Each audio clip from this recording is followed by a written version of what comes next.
Tell me what you want, who gets to decide. And all I've heard is the librarians. And parents have nothing to do with it. And if that's your response, what planet did you just parachute in from?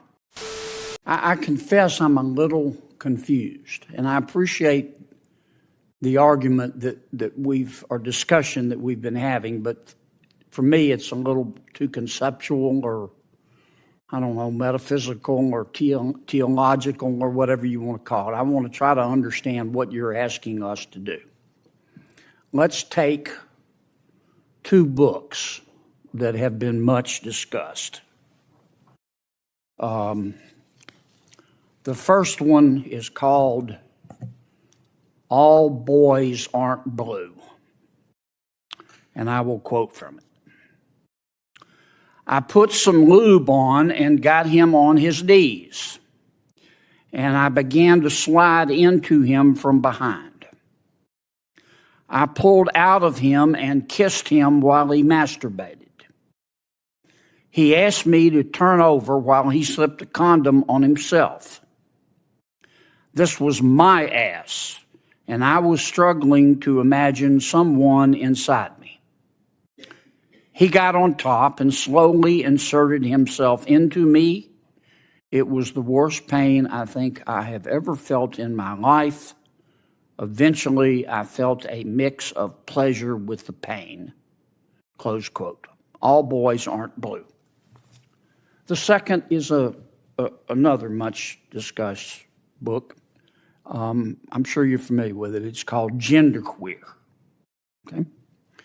Let me read an excerpt from that. Quote, I got a new strap-on harness today. I can't wait to put it on you. It will fit my favorite dildo perfectly. You're going to look so hot. I can't wait to have your cock in my mouth. I'm going to give you the blowjob of your life. Then I want you inside of me. End quote. Now, Mr. Secretary, what are you asking us to do? Are you suggesting that only librarians should decide whether the two books that I just referenced should be available to kids? Is that what you're saying? No. Okay. Tell me what you're saying. Well, first of all, there's this... Don't give me a speech. Tell me what you're asking me to do. With all due respect, Senator, the words you spoke are disturbing, especially coming out of your mouth is very disturbing. But I would also tell you that we're not advocating for kids to read porn, to Senator Booker's point. What are you advocating for? We are advocating for parents, random parents, not to have the ability, under the guise of keeping kids safe, to try and challenge the world view of every single manner on these issues. You're getting conceptual game. I'm not getting conceptual. I'm saying that... You are. Yes, you are. Because I want to know what you're recommending. It sounds to me like what some of you are saying, the librarians should decide who gets to see that book. I'm saying when individual parents are allowed to make a decision of where that line is, and To Kill a Mockingbird, which involves a rape scene, should that book be pulled from our libraries? I think it becomes a slippery slope. I think you ought to think about it a little bit more before you come here. I've thought about, Senator, you're going to propose something, you ought to be able, in 30 seconds, to be able to explain what you're asking us to do. Ms. Kelly, what do you understand? Well, let me skip you for a second. Mr.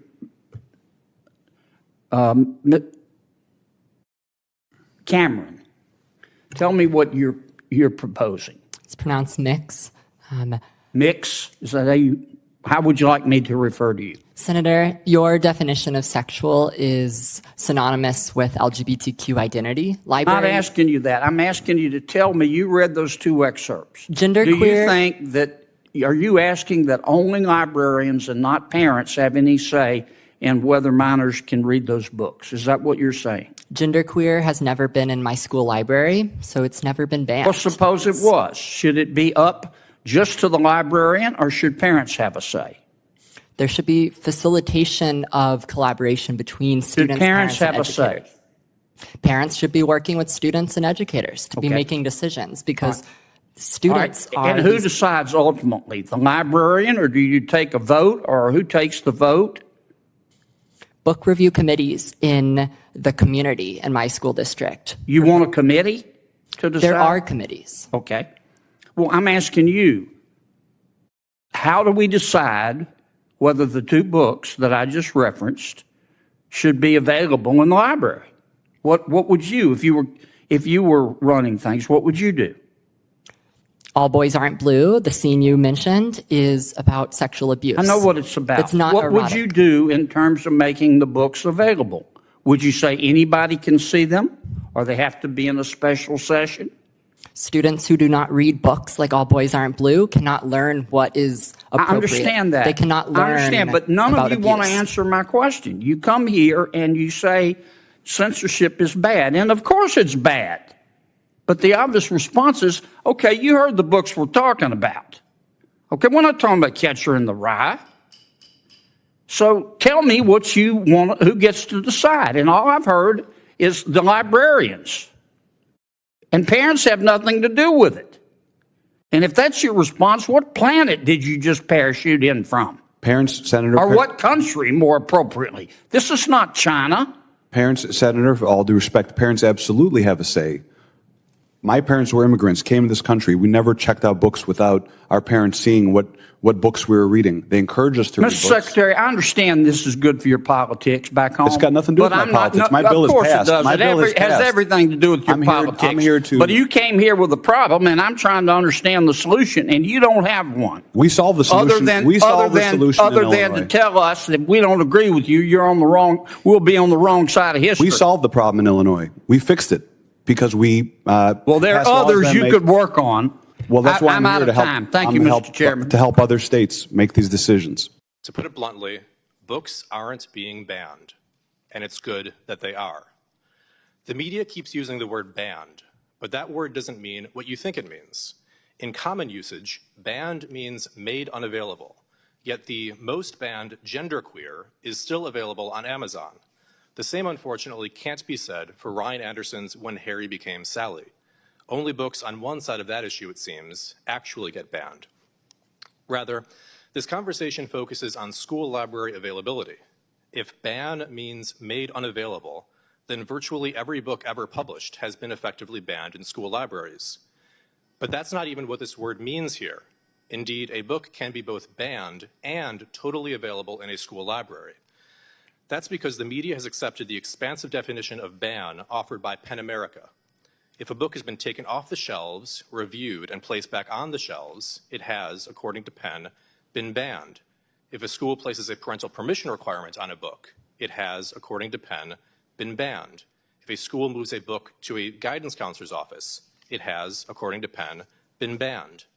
In their report, Banned in the USA, PEN draws parallels in all this to Nazi Germany. Now, my public school library didn't carry Mein Kampf. Was it banned? I don't know. But I do know that I've read a few books about this era since, and I've so far missed the part where the Nazi Party forced schools to relocate books to guidance counselors' offices. To provide a linguistically honest account, the Heritage Foundation's Jay Green, Madison Marino, and I set out to assess how many of the 2,532 books in PEN's 2022 report that were labeled as banned were actually removed from school libraries. We did this with one simple trick. We checked the card catalogs. As it turns out, nearly 3/4 of the books that PEN labeled as banned were still in school libraries. Careful analysis also belies the claims that books are being banned because of race or LGBT issues. Whereas PEN America labels the Black Lives Matter-inspired The Hate U Give as the 5th most banned book, we found it available in every single school library in question. And when the Washington Post examined over 1,000 review requests made by parents, less than 7% mentioned LGBT without also containing the word sexual, although those requests may have contained words like pornographic or obscene. And that's what this issue is really about: the provision of sexually explicit material to children by public employees.